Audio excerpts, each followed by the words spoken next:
अगर आपके परिवार में भी बच्चे और बुजुर्ग हैं तो उनका इस मौसम में घूमने फिरने के दौरान अलर्ट रहने की जरूरत है। कई बार हमारी बेफिक्री हमें बड़ा दुख पहुंचा जाती है। ऐसी ही एक घटना हल्द्वानी के लालकुआं क्षेत्र में पड़ने वाले मोटा हल्दू के बकुलिया गांव में सामने आई है, जिसने सभी को हिलाकर रख दिया। जी हाँ, आपको बताते चले कि साई को बकुलिया निवासी दीवान सिंह भौरियाल के पुत्र अंकित भौरियाल और दरबान सिंह दानू के पुत्र कृष दानू अपने दो अन्य दोस्तों के साथ घर के पास जंगल में बने मैदान में खेलने के लिए चले गए थे। अंकित और कृष के साथ गए दो दोस्त तो देर शाम घर लौट आए, लेकिन अंकित और कृष देर रात तक घर नहीं लौटे। काफी देर इंतजार के बाद परिजनों को चिंता हुई। परिवार वाले ग्रामीणों के साथ कोतवाली पहुंच गए। पुलिस को पूरा मामला समझाया। पुलिस ने परिजनों और ग्रामीणों के साथ मिलकर जंगल में उनकी तलाश शुरू कर दी, लेकिन रात भर कोई सुराग नहीं मिला। इससे परिजनों की चिंता और बढ़ गई, मगर पुलिसकर्मी और ग्रामीण सुबह फिर खोजबीन में जुट गए। तभी अचानक करीब 6:30 बजे अंकित का शव घर से लगभग 3 किलोमीटर दूर गौला नदी के गोरा पड़ाव निकासी गेट के पास उपखनिज खनन से बने तालाब में तैरता हुआ दिखाई दिया। उसके कपड़े और चप्पल तालाब किनारे ही रखे थे। ये देख पुलिस और ग्रामीणों के पैरों तले जमीन खिसक गई। जहां अंकित के कपड़े और चप्पल रखे थे, वहीं कृष के कपड़े और चप्पल भी थे। दोनों बच्चों के कपड़े और चप्पल साथ होने से यह अंदाजा पुलिस ने लगा लिया कि कृष भी तालाब में हो सकता है। इसी उम्मीद से जल पुलिस और ग्रामीणों ने कृष की तलाश शुरू कर दी।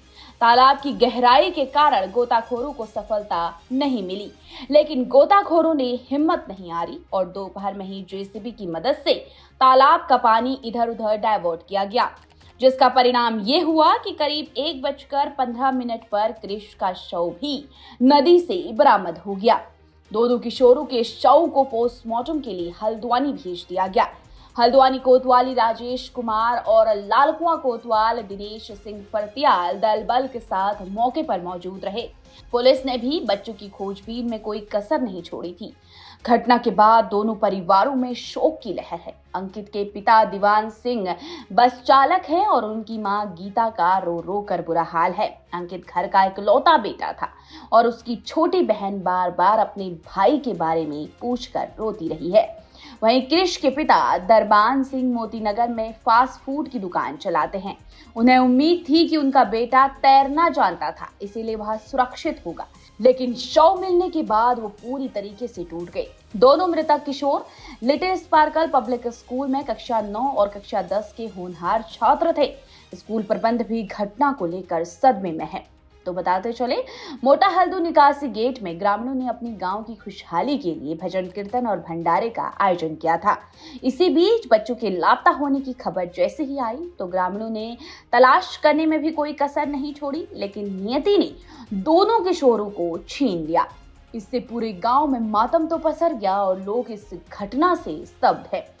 घटना को लेकर पुलिस प्रशासनिक अधिकारियों ने भी दुख जताया है और अपील की है कि बारिश के मौसम में व्यक्ति खुद के साथ साथ अपने परिजनों का ध्यान भी रखे, विशेषकर बच्चे और बुजुर्ग ऐसे किसी स्थान पर जाने से बचे जहां नदी नाले या फिर नहर बह रही हो। बारिश के मौसम में इनके ओवरफ्लो होने का खतरा बना हुआ है और आज यही कारण है कि ये दो बच्चे अपनी जान गंवा बैठे हैं और परिजनों को जिंदगी भर का गम दे गए हैं। खनन गेट है यहाँ पे और ये बच्चे ग्राम बकुलिया में रहते थे। वो शाम को खेलने के बहाने फील्ड में आए तो वहाँ से नहाने को आ गए इधर को कल शाम को, जिससे ये लोग जो है कि मेरे ख्याल से डूब गए उसमें। हाँ, ये बकुलिया ग्राम के ही हैं दोनों बच्चे। एक का नाम है अंकित और दूसरे का नाम है कृष। अंकित के पिताजी का नाम दीवान सिंह भौरियाल और कृष के पिताजी का नाम दरबान सिंह दानू। कितनी उम्र होगी दोनों की? दोनों ही 12-14 साल के समथिंग के हैं दोनों। हाँ, कैसे पता चला यही घटना हुई है? हम लोग रात भर जंगल में सर्च करते रहे, जब रात को घर नहीं पहुंचे तो सुबह के टाइम पे हम लोग दोबारा से आए यहाँ पे, तो ये उन पे तालाबों में देखते रहे, तो तालाब में एक बॉडी जो तैर रही थी, तो दूसरी बॉडी तो अभी नीचे ही मिली वो।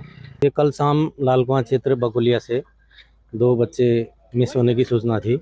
इस पर लालकुआं पुलिस और स्थानीय जनता द्वारा इनका सर्च अभियान चलाया गया था कल। इनका कोई पता नहीं चला, तो आज पता चला कि एक बॉडी गोला नदी में तालाब में तैर रही है। इस पर हल्द्वानी पुलिस, लालकुआं पुलिस व स्थानीय जनता मौके पर आई, तो वो बॉडी को निकाला गया और एक बॉडी नहीं मिली, लेकिन काफ़ी सर्च किया गया तालाब में। SDRF भी मौके पर आई। स्थानीय जनता व पुलिस द्वारा सर्च अभियान चला के और तालाब के अंदर से दूसरी बॉडी को भी प्राप्त कर लिया है। तो आप भी अपनी राय इस पूरे मामले में कमेंट बॉक्स में दे सकते हैं और देखते रहिए न्यूज़ जंक्शन 24।